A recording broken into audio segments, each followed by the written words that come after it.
My own sister made false accusations against me because I refused to supply alcohol for her party.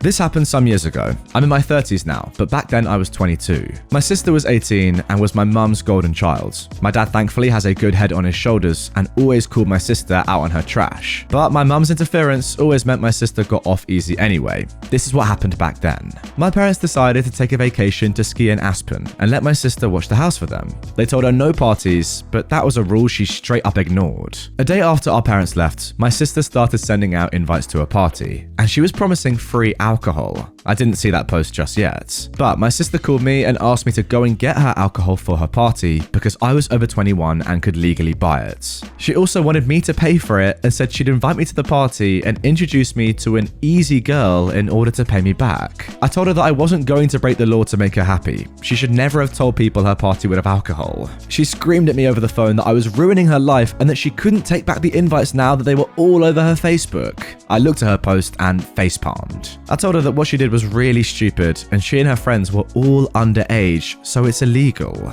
She tried to say it would only be illegal if I knocked on them. I said I wouldn't knock, but I wasn't going to buy her booze either. She screamed at me some more, so I hung up the phone. Well, that night my sister had the party, and someone called the police for underage drinking. After being arrested and confronted by police later on, my sister threw me under the bus and said that I'd supplied the alcohol she was using. It turns out she actually broke into Dad's liquor cabinet and thought it would be better to frame me for her crime. The police came and arrested me at my apartment the day after the party. They seemed already convinced that I was guilty and didn't really listen to me when I said I was never there, but I willingly cooperated with them.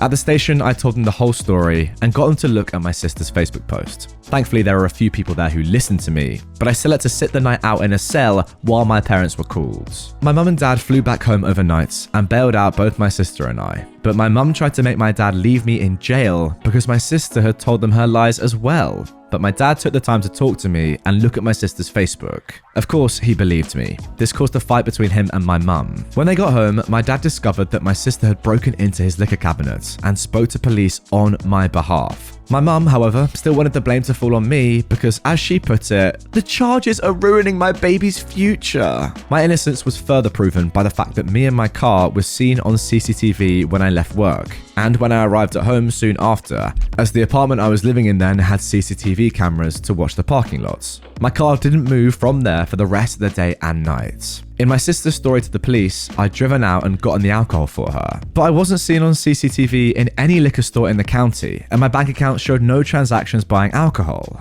My parents' house also had a camera at the front door, and my car was never seen in the driveway that day. After being confronted with those facts, my sister's story changed to say that I already had the alcohol and gave it to her at my apartment. But my sister's car had never shown up at my apartment either, and there was like 3 cheap beers in my apartment fridge and no hard alcohol. My sister finally had to give up on her lies, and my parents were severely disappointed in her. But my mum still tries to convince me to take the fall for my sister. She came to my apartment and actually demanded that I tell police that it was all my fault. I said I wasn't going to ruin my future for my sister. She refused to leave though and went from demanding to begging. She even got on her knees and tried to convince me that she and my dad would make everything okay in the long run if I just took the blame now. I said I'd rather live my life poor than have that felony on my record. She threw a huge fit and started throwing things because I refused to do as she wanted. Then I threatened to call the police and she left my apartment, cussing me out like a mad woman. I've never heard so many F-bombs out of her before or since, but she kept them up all the way to her car and followed it up with saying that she should have aborted me before driving off. I called my dad right away and told him everything that happened. He was insanely angry and got in a huge fight with my mum as soon as she got home. She didn't even deny anything she said or did because she deemed it would have been for the greater good of their daughter. But my dad told her that she couldn't destroy me to save my sister. Then he threatened to divorce her if she didn't try to make things right. She ended up sobbing and then saying she'd do whatever he wanted. My dad said that it was couples and family counseling or it was divorce. My mum signed a prenup before she married him, so really she had no choice. In the family counselling, I called her out on how she always believed my sister's lies. My sister tried to say they were not lies, but each one I pointed out from over the years said otherwise. I'd taken the time to write a list of all the ones I could remember from the past decade that had all been proven as lies, and my mum and sister were just forced to stay silent as I read them all. They tried to interject repeatedly, but my dad and the counsellor silenced them. My sister, now proven beyond a doubt to be a liar and a manipulator, just shut down and refused to say anything more to the counsellor. And my mum finally apologised to me. But it was obviously a forced apology because she looked so uncomfortable doing it. I told her that her apology was very fake, and after so many years of favoritism, the damage was already done.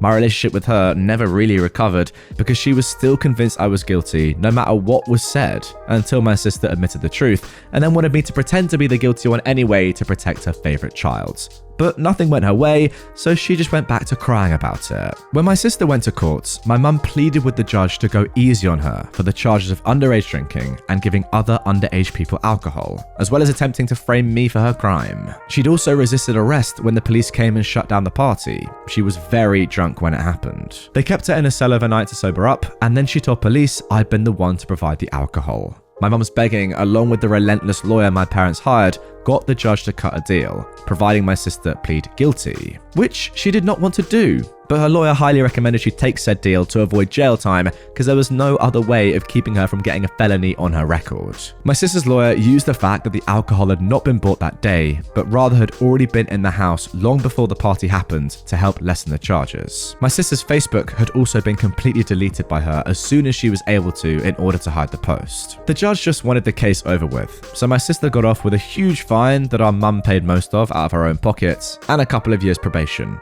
She was also made to get therapy too by our dad. She's never really showed actual remorse for what she did though, and only had animosity for me no matter how in the wrong she was. She was eventually diagnosed as a narcissist after dad made her go and see a doctor. After her probation and 4 years of college was over, she decided she was going to leave home for California and never come back once she landed a good job. She currently works in an office in LA and we've not spoken in years. Dad got her that job, but she's not shown any real appreciation for it. Even my mum has given up on her ever coming home for the holidays and us being a real family again. It tore her up inside for a few years, but now she's just bitter. She doesn't really blame me anymore, but we only seem to show indifference to each other. Just because my sister cut her off wouldn't make me the new de facto favourite. It just means that my mum lost her baby and isn't getting her back. She can't leave my dad because she's too reliant on him, despite having her own career. She'd never want to be on her own again, so she's just become a shell of her former self. Now things between me and my dad are still great. He's pretty much disowned my sister for what she's done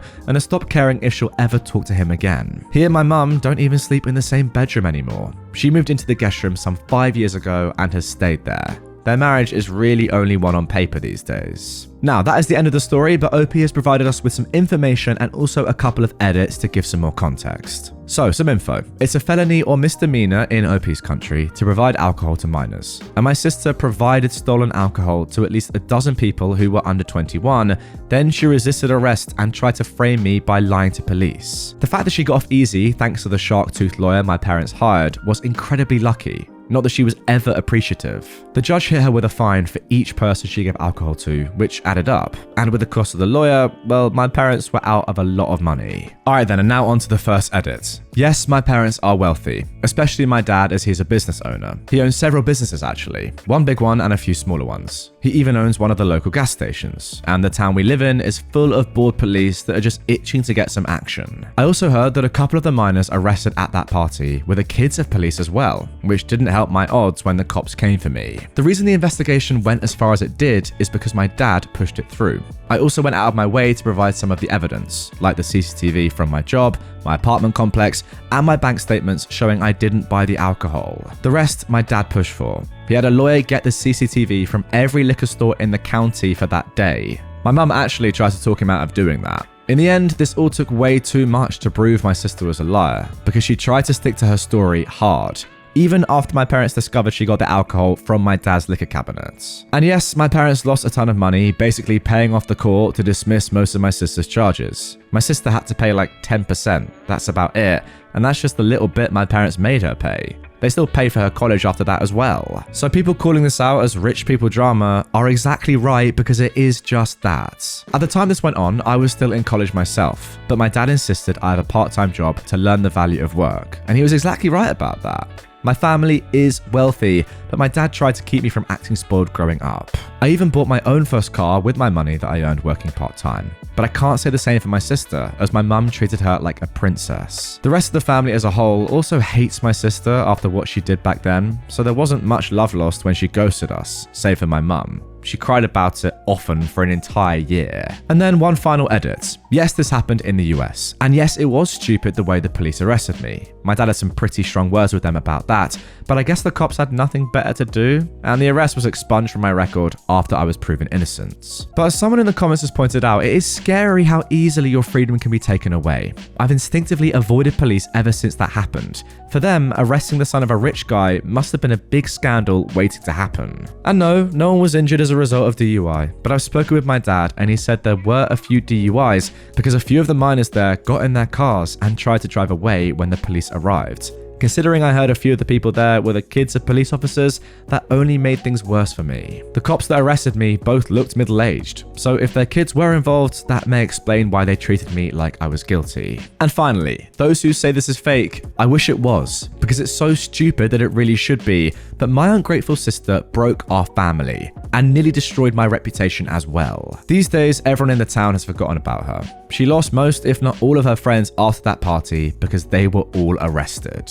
Wow, what an incredible story. It sounds to me like your mum and your sister are both narcissists. I can't believe some of their actions in this one. It just got worse and worse as we went on and on. Like, your dad is clearly a great bloke. Despite the fact that they're both awful, he still, dips into his own pocket to help them out, as any good man should do realistically. But to be honest with you, I think he needs to get a divorce from your mum. Like, I know it's kind of a deep thing to say, but she is not a nice person. Another thing as well is it's actually mental to see how little evidence it takes to have your freedom stolen. I know you're giving context as to why you might have been arrested so quickly with so little evidence, and the police officers may have had children involved, but still, do your job properly. You can't have bias when you're a police officer, can you? I mean, we've seen how that's gone in the past. Goodness me. The fact that he was just taken away and kept in a cell for that long is pretty crazy when you had nothing to do with what happened. I mean, I don't really know how it works, but surely you could sue the police or something. I don't know entirely if it's worth going down that road, if you can even be bothered. But yeah, overall, a lot of stuff I very much dislike about the story, but a very good one to start off today's episode. Let's carry on. So what if there's a fire? Ring up my groceries. Recently, I was talking with some co-workers about old jobs we had,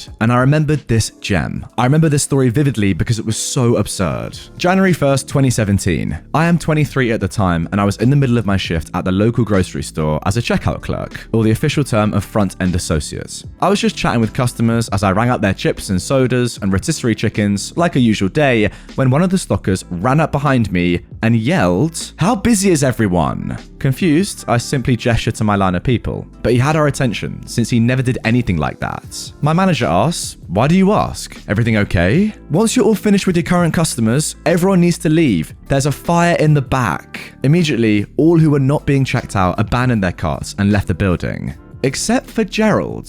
Gerald was the next person in my line, and he was going to be served. The customer before him paid, since that was where I was with his transaction when the stocker told us about the fire, and I grabbed my jacket from under the counter so I could evacuate with everyone else. Gerald, however, was not having it. "You will not leave until you've rung up my groceries." Now, Gerald was very old, mid-70s, early 80s, somewhere around there. He was very tall and lanky, wearing a tan V-neck sweater. I don't know why I remember that, but I do. He wore black, thick rimmed glasses and would have generally been very non-threatening to anyone else. "Sir, there's a fire. We have to get out of here for both of our safeties. The door's over there. Let's hurry." However, it seemed that today was not Gerald's day, and I was in the wrong person's way at the wrong time. "I don't care. I need these items. Ring them up now." He really was threatening me to ring up his 7 items while smoke was filling the aisles. Since it was 7 items, no manager was in sight, and I wasn't really feeling like getting a black eye in addition to having my workplace burn, I quickly rung him up.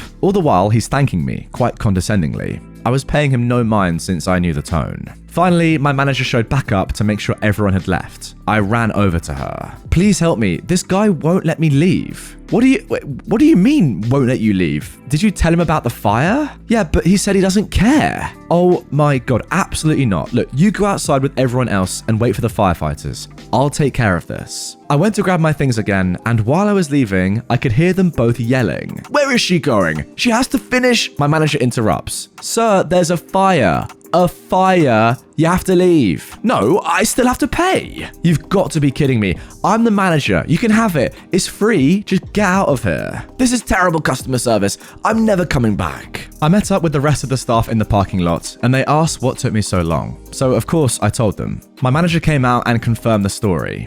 We never did see Gerald again. About the fire, it was actually pretty contained on its own. It was in a closed-off area opposite the bathrooms and was surrounded by tile walls that blocked the food from the sparks. We were able to get back to work after it was put out, starting with putting back all the abandoned carts full of food. As for what caused it, it seems the chickens used to make the rotisserie chickens weren't stored properly, so they started to thaw prematurely. The water and chicken juice leaked through the tile floor and sparked an electrical fire. The best part was that when we learned this, we were still in the parking lot. I looked over to the parking lot, to the side of the building, and saw at least 50 turkey buzzards in the trees. I shook a co-worker while laughing hysterically. They can smell them.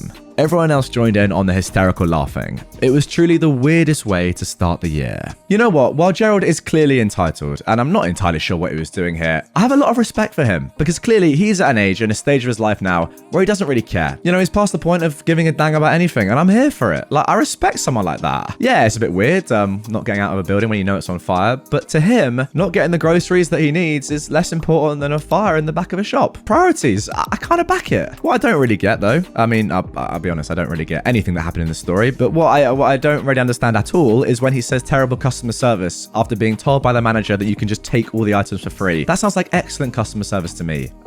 So apart from that, I back Gerald. What a man.